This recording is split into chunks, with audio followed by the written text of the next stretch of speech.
Thank you for watching this Last Mile Profits video. Yes, it's finally out there. The 2024 Last Mile Experts Out of Home Report.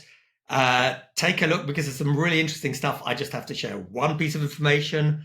The market that has the largest number of out of home points in Europe is... Watch the video, you'll find out. Experience the future of convenience with modern Expo parcel lockers. Cutting-edge innovations that bring parcel delivery to a fundamentally new level. Follow the link in the description to find the best solution for your business. Gary, the Last Mile Experts 2024 Out-of-Home Report, supported by Parcel Pending by Quadient. I added it, Gary. Very good. Some really interesting statistics. And I'm going to share some, and you let me know if any of them blow you away. All right. So, let's start with the first one. Over the year, APMs, parcel lockers, grew by almost 30% to 155,000 roughly throughout Europe. PUDO points increased by a moderate 6%, but they still increased, but to around about 350. Pretty cool. It is pretty cool. I mean, so if we're going to play Nostradamus, if we were going to read the 2027 report, I'd see PUDO in decline. So I recently went to Scandinavia, or the Nordic region, went to Helsinki. The big chains are stopping services over the counter. It's too distracting. Retailers don't want to do it, and they're that will really be balancing out some of the growth elsewhere. Is the more progressive markets are already in decline, and we know in the UK we're being approached by big retailers that just don't want parcels over the counter anymore. I think. Well, actually, can you imagine? We're going to agree on something, Gary. I agree. I think, with one caveat, perhaps there is an opportunity, not for very large stores where you can actually have a locker outside, but for smaller stores, I think for something that is more automated, that is a much easier to serve version.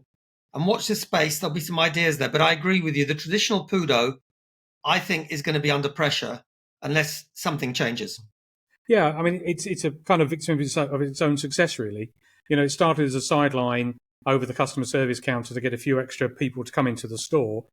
I've heard of stores that are doing hundreds, if not thousands, a month, and that you're starting to employ somebody full time to be handing parcels out, and the storage and everything else. So the carriers are very keen on these huge volume stores because the efficiency of pick up and drop off for the driver is massive. You can empty a whole van out, pick a whole van up.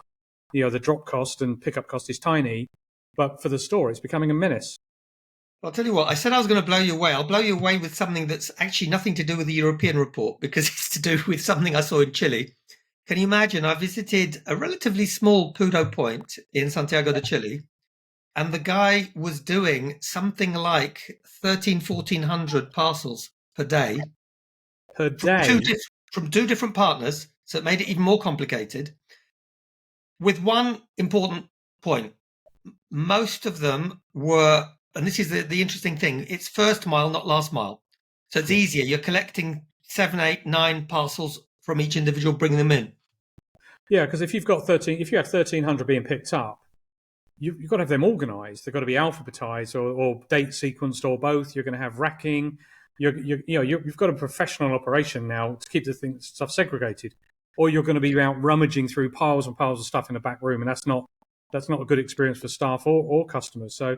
Yeah, I can kind of see how you could take in huge numbers, and if you're just boxing it up or bagging it up for collection by a driver later. But to put that in perspective, average trailer fill is about 2,400 parcels. That's half a truckload, half a full container. Gary, I was blown away when I saw this, and the guy loved it. He was doing a really good job. But anyway, that's a digression. Let's get back to the European out-of-home report, because the second thing that I'm actually quite proud of. You can guess why. We did a bit of a survey, which is... Marek, let me stop you there. Is this something that Poland's really good at? Of course. And it's certainly not football, Gary. Well, thank God. Well, then you deserve to have your moment. Go for it. So, the biggest market in terms of unique out-of-home points in Europe last year was... Poland. Thank you. So, that's our claim to fame. In terms of other things... Now, I know you've been a bit naughty because you told me you haven't read it all yet, but maybe you'll have a guess then. Which was the biggest carrier in terms of out of home? Oh, easy. DHL. I mean, DHL have been committed to lockers for probably the longest. They've recently done a second phase rollout in Germany of a bit of newer kit, which we'll probably talk about on another recording. But yeah, they are the big boys of carrier-owned lockers in Europe. So, well, actually, in terms of lockers per se, not necessarily, but in terms of out of home generally in Europe, yes, they win. There was a dark horse in terms of lockers because this year, for the first time ever, we included Norway, Switzerland, and Ukraine. Okay. And any guesses on who has the second biggest locker network, country-based locker network? That's actually not as easy as it sounds. So, I mean, my gut says Norway, but the smug look on your face tells me it's probably Ukraine. Well, you see, you know me so well. Yes, of course. It's Novopost in Ukraine, who at the time, I think, if someone reads the report, they can check. I think at the time it was about 16. But today, I understand, hot off the press, they now have actually 18,000 lockers in place.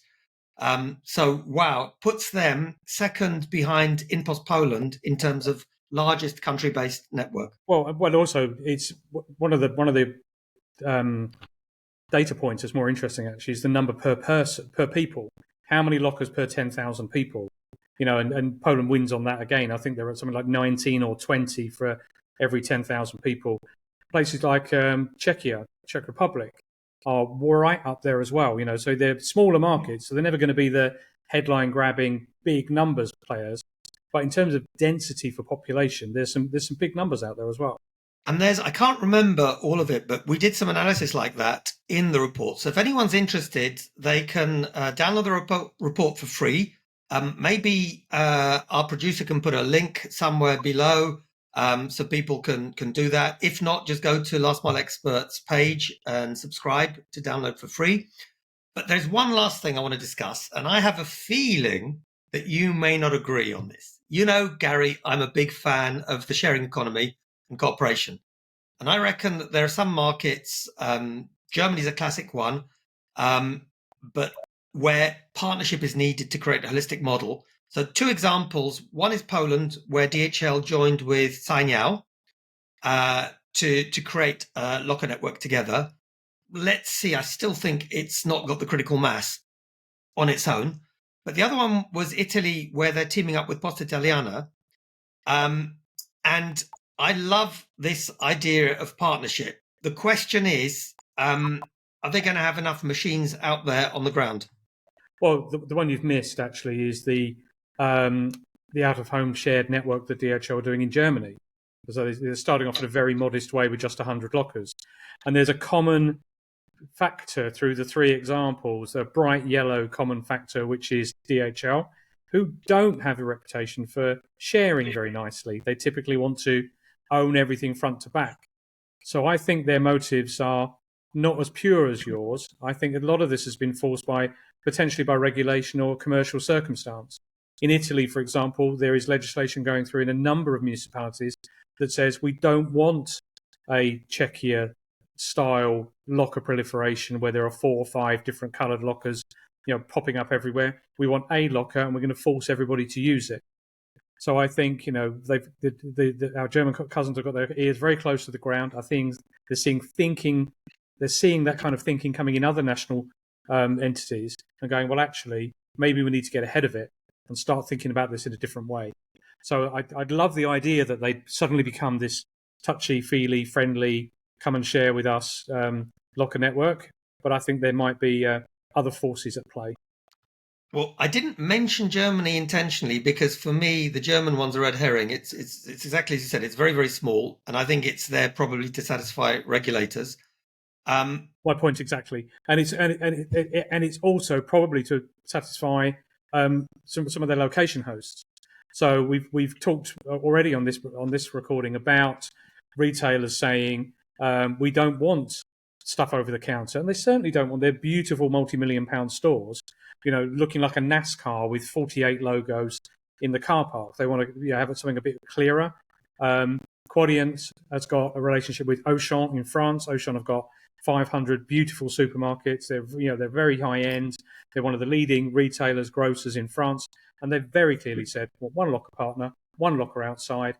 And on that basis, the carriers have come flooding to Quadient France, and we've now got 5 carriers integrated into that shared network in France. Oh, Gary, could that be a little plug for Quadient by any chance? I really didn't notice. I get in trouble because I never mention the French. Well, listen, on a serious note, then maybe I think we are in complete agreement on the German one. I actually think that in Poland it was a question of needs must. Question for me is, even together, do they have enough? Let's see how Italy pans out. But generally speaking, I'm a big fan of partnerships. I believe that, let's take the other side of the coin. If somebody wants to challenge Deutsche Post in Germany, frankly, and by the way, the same in Poland with InPost, the only way is for several big players to partner together to create something meaningful, because on their own, it simply isn't going to happen. Finally, something we will agree on.